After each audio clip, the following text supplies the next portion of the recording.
Hey, coucou, ça va? Alors comme tu sais, je lis énormément, tout le temps, et je te fais plein de vidéos sur les livres que je lis. Aujourd'hui, je vais te faire une vidéo un tout petit peu différente parce que j'aimerais te parler des livres que j'ai commencé en 2020 et que je n'ai pas terminé. Et j'aimerais bien t'expliquer pourquoi, soit je ne les terminerai pas, soit pourquoi éventuellement je les terminerai plus tard. Le premier livre que j'ai commencé et que je n'ai pas terminé, c'est Beloved de Toni Morrison. Alors Toni Morrison, c'est une auteure que j'admire énormément. J'ai toujours voulu lire des livres d'elle, mais en réalité, je n'ai jamais réussi. Je l'ai découvert justement avec Beloved parce que j'avais vu le film quand j'étais jeune qui m'avait énormément marqué. Et du coup, quand j'ai su en fait que ce film venait d'un livre, j'ai acheté tous les livres que je trouvais sur mon chemin qui étaient de Toni Morrison en me disant que j'allais forcément adorer cet auteur et que ce serait une expérience magnifique. J'ai commencé Beloved et en fait, j'ai trouvé que l'écriture était très compliquée. J'ai trouvé que c'était très lourd à lire et en fait, j'arrivais pas du tout à me plonger dans le truc parce que je me sentais perdue dans un amas d'informations. Je me suis posé la question si c'était parce que c'était beaucoup trop riche, si c'était une question de traduction, si c'était un style littéraire. J'ai pas trouvé la réponse, mais il y a certaines personnes qui m'ont dit qu'elles n'avaient pas réussi non plus à lire ce livre-là en particulier et d'autres livres de Toni Morrison, donc je ne sais pas très bien. Il me semble qu'il y a longtemps, j'avais essayé déjà de lire un livre d'elle et que je n'avais pas réussi et ça me fait super de la peine parce que déjà j'ai plein de livres de Toni Morrison. Et puis surtout parce que je suis persuadée que c'est une écrivain exceptionnelle, vu que tout le monde dit qu'elle est exceptionnelle et que voilà, elle est hyper reconnue.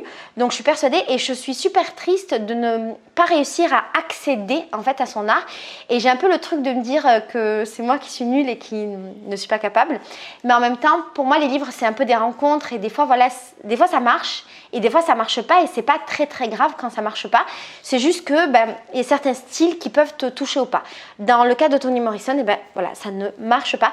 Et j'ai essayé, j'ai essayé tous les soirs, tu sais, je lis tous les soirs avant de dormir, j'ai essayé tous les soirs de lire et en fait, je mettais super longtemps à lire une page parce que je relisais pour comprendre. Des fois même, je revenais en arrière et c'était fastidieux et ça m'a pas laissé un bon souvenir et une bonne estime de moi-même en tant que lectrice. J'ai essayé de lire aussi un livre qui s'appelle « À la recherche du temps perdu sur Internet » de Christine Béroux. Alors Christine Béroux, je ne la connaissais pas. Si je ne dis pas de bêtises, c'est une humoriste, une écrivain et je pense qu'elle fait d'autres choses du paysage artistique français et qu'elle est assez connue. Et en fait, moi, je l'ai découvert quand je suis tombée sur le titre du livre qui m'a semblé intéressant et j'ai été voir la 4e de couverture et mes attentes vis-à-vis de ce livre, c'était de parler justement d'Internet, du temps qu'on passe dessus, du temps qu'on perd sur Internet et je pensais que ça allait être un petit peu une réflexion sur ce sujet. Et en fait, ce livre, j'ai lu un peu plus de la moitié et ce qui m'a posé problème, c'est que j'ai eu l'impression que l'auteur parlait pour des gens de son milieu à elle et que je ne pouvais pas y avoir accès et j'avais pas les codes pour comprendre. Elle parle beaucoup du monde artistique dans lequel elle a évolué, des gens qu'elle a rencontrés. Il y a cette question de ce postulat de départ de sa consommation d'internet parce qu'elle perd son téléphone et qu'elle se retrouve sans internet. Donc il y a une réflexion autour de ça. Mais de ce que moi j'ai reçu, en tout cas en tant que lectrice, et dans la première partie, dans la moitié du livre, je retrouvais pas cette réflexion-là et je retrouvais plus une réflexion sur elle évoluant dans ce milieu-là et je pense que ça peut être hyper intéressant pour les gens qui se posent des questions sur le milieu artistique, pour des gens qui font partie de ce milieu, mais pour moi qui ne connaît pas ce milieu et qui n'est pas intéressée, et voilà, j'avais l'impression qu'elle me parlait de références auxquelles vraiment je n'avais pas du tout accès, donc ça m'a ennuyée. C'est très bien écrit, il y a des passages super drôles. Mais voilà, c'était beaucoup trop loin de moi et j'ai pas réussi à continuer parce que je m'ennuyais beaucoup trop. Voilà. Et j'étais un peu triste de le laisser parce que c'est une meuf qui l'a écrit, parce que j'imagine qu'elle est ultra talentueuse, parce que voilà, tu sais, quand je lis pas un livre jusqu'au bout, j'ai toujours l'impression que je suis un peu nulle. Et ça m'a un peu fait ça, du genre, voilà, tu fais pas l'effort. Ça a été très difficile pour moi de l'abandonner comme tous, mais j'ai dû l'abandonner. Un autre livre, c'est Chez soi de Mona Chollet et Beauté fatale. Alors Mona Chollet, je l'adore. J'ai lu Sorcière et je t'en ai fait une vidéo, il est merveilleux. Et en fait, il y a un moment, j'avais commencé Beauté fatale et en fait, je ne l'ai pas continué Pourquoi? Parce que je trouvais que les références étaient un petit peu trop anciennes, ça parlait beaucoup de magazines féminins et peut-être que le livre a vieilli en fait. Et donc je ne me reconnaissais pas exactement dans les références du livre. Ceci dit, en ayant après lu Sorcière, j'ai eu l'envie de lire Mona Chollet, de lire tous ses livres et de revenir. Donc c'est un livre que j'ai arrêté, mais je pense revenir sur ce livre. Et d'ailleurs, je l'ai en format Kindle et je l'ai en format livre. Je l'ai acheté dans les deux, je ne sais plus pourquoi. Mais en tout cas, je l'ai acheté dans les deux. Donc, c'est un livre que de sûr, je vais lire. Le deuxième qui est Chez soi de Mona Chollet. Alors, tout le monde m'a dit de le lire. On m'a dit qu'il était exceptionnel. Je suis persuadée qu'il est exceptionnel. Le truc, c'est que j'ai commencé à lire en plein confinement. Et alors, là où ça aurait pu être très intéressant, parce qu'elle parle de l'espace intérieur. Et en plein confinement, j'étais dans mon espace intérieur pendant un an maintenant. Ça fait un an que j'y suis. Je me suis dit que c'était une super idée. Et en fait, ça m'a fait un peu l'effet inverse. J'ai eu une sensation de claustrophobie de lire un livre sur l'espace intérieur alors que j'étais confinée. Je pense que le livre est merveilleux parce que voilà, c'est Mona Chollet et je veux le lire, mais je le lirai plus tard quand toute cette histoire du Covid sera passée, qu'on pourra de nouveau vivre et que je vivrai plus dehors que dedans. Un autre livre que j'ai commencé, c'est Les Femmes lunaires de Miranda Gray. Alors, ce livre, tout le monde m'en a parlé. Tout le monde me parle de Miranda Gray, de ses livres, de tout ça. Je ne sais pas pourquoi, je n'arrive pas à le lire, je n'accroche pas, il m'ennuie. Je crois que je ne me reconnais pas dedans.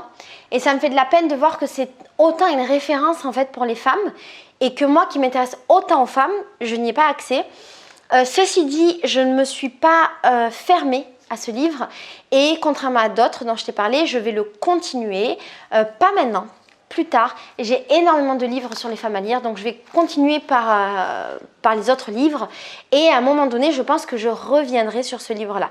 Si jamais vous l'avez lu, dites-moi et dites-moi surtout pourquoi vous l'avez trouvé exceptionnel. Peut-être que je ne le trouve pas exceptionnel parce que pour l'instant, je n'ai pas appris grand-chose dessus. Je sais pas trop. Dites-moi les meufs. Est-ce que vous l'avez aimé? Pourquoi vous l'avez aimé? Et si vous aussi, vous n'arrivez pas à le finir, dites-le moi également, ça me ferait plaisir. L'architecte de Sultan de Elif Shafak. Alors, Elif Shafak, je l'adore, c'est une écrivaine turque qui a écrit le livre d'ailleurs 10 minutes et 38 secondes dont je t'ai parlé sur ma chaîne. J'adore son écriture, j'adore ce qu'elle fait. Et ce livre-là, en fait, il est magnifique parce que c'est un peu un conte. Il est très très gros et en fait, je l'ai commencé. Et alors, pourquoi je l'ai arrêté? Parce qu'il est très très long et qu'en fait, parfois... Je dis bien parfois, c'est pas toujours. Parfois, en fait, quand un livre est trop long, j'ai besoin de changer d'univers et ça peut m'ennuyer de vivre que dans un livre. Je dis bien parfois, parce que j'ai lu il y a pas longtemps un livre de Stephen King qui était ultra long. Il avait au moins 600-700 pages et j'étais à fond dans l'histoire et je ne l'ai pas vu passer. Celui-là, je pense qu'il y a beaucoup d'informations, beaucoup de détails, beaucoup de descriptions et du coup, il a fini un tout petit peu par m'ennuyer alors que j'étais peut-être au quart et donc je l'ai mis de côté en me disant que j'allais lire autre chose pour pouvoir mieux revenir et l'apprécier. J'ai adoré la lecture, j'ai adoré tous les moments que j'ai passés avec Elif, du coup, pendant ce livre-là. Je te conseille vivement de le lire.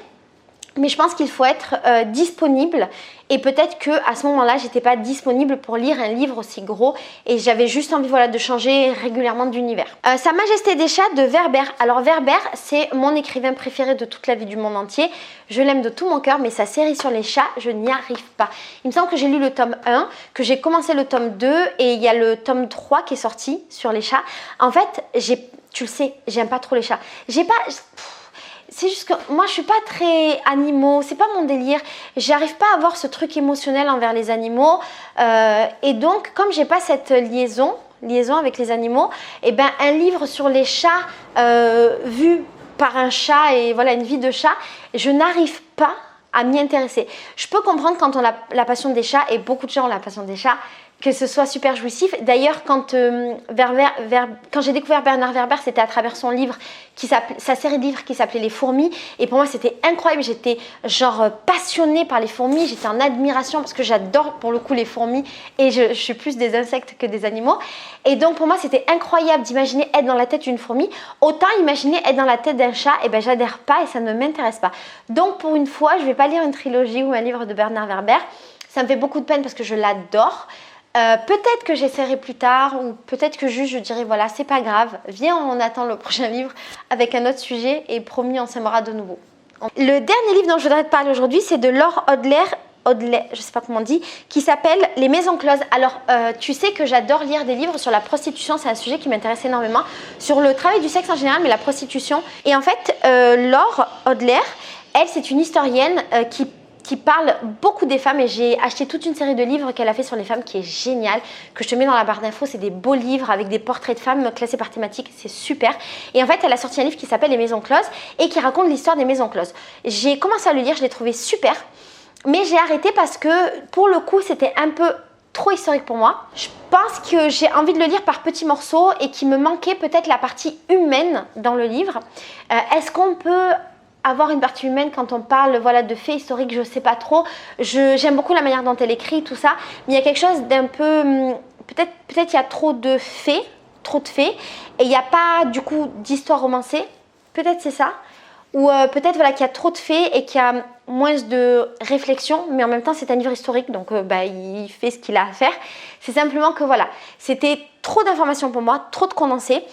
Et donc je me le suis mis de côté en me disant à un moment donné je vais le reprendre, je vais peut-être le lire petit à petit, parce qu'en vrai c'est un sujet qui m'intéresse et c'est une auteure que j'aime bien. Donc voilà. Il y a un autre livre pour terminer qui était Orgasme à Moscou. Mais pour le coup, lui, je t'ai fait une vidéo complète pour t'expliquer pourquoi je ne l'avais pas terminé, pourquoi je ne l'avais pas aimé et quelles étaient les réflexions que ça va amener en moi. Parce que pour le coup, ça a amené plein de réflexions. Et ça, c'est à peu près voilà, les livres. Il y en a 1, 2, 3, 4, 5, 6, 7, 8, 9. Il y a à peu près 10 livres que je n'ai pas terminé en 2021, ce qui fait à peu près un livre par mois, ce qui je trouvais beaucoup.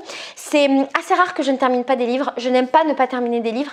Mais ce que j'ai compris avec le temps et avec les années, parce que je lis depuis toute ma vie, en fait, je lis depuis que avant le CP et je lis beaucoup. Ce que j'ai compris avec les années, c'est déjà qu'il fallait déculpabiliser de ne pas finir un livre et qu'il fallait déculpabiliser parce que c'est pas que l'auteur n'est pas bon, c'est pas qu'on n'est pas capable, c'est simplement que voilà, c'est un rendez-vous qui ne se fait pas, qui peut-être peut se faire plus tard, qui peut-être ne se fera jamais, peut-être que c'est une sensibilité différente avec l'auteur, peut-être que c'est une manière d'écrire qui ne nous convient pas, peut-être voilà, il y a trop ou pas assez de choses, peut-être qu'on a des attentes, souvent j'ai des attentes vis-à-vis des livres et du coup je peux être déçue, mais ça c'est mon problème et pas le problème de l'auteur qui n'est pas là pour combler mes attentes, qui est là pour faire ce que lui il a à faire. Et voilà, c'est toujours un peu difficile pour moi, réellement, ça me brise le cœur de ne pas terminer un livre, mais ça dit aussi beaucoup de choses de ne pas terminer et ça dit aussi des choses sur moi en tant que lectrice et en tant que personne. Voilà pour cette vidéo. Je ne sais pas très bien si c'est intéressant pour toi de savoir ce que je ne lis pas, ce que je ne lis plus, plutôt que ce que je lis. En tout cas, ça me fait plaisir d'avoir fait cette vidéo. Si jamais il y a des livres que toi aussi tu n'as pas réussi à terminer en 2020 ou même avant, je serais très heureuse que tu m'en parles dans les commentaires et qu'on voit ensemble. Et s'il y a un de ces livres-là que tu as terminé pour le coup, dis-le moi également. Je te fais des gros bisous. Ciao!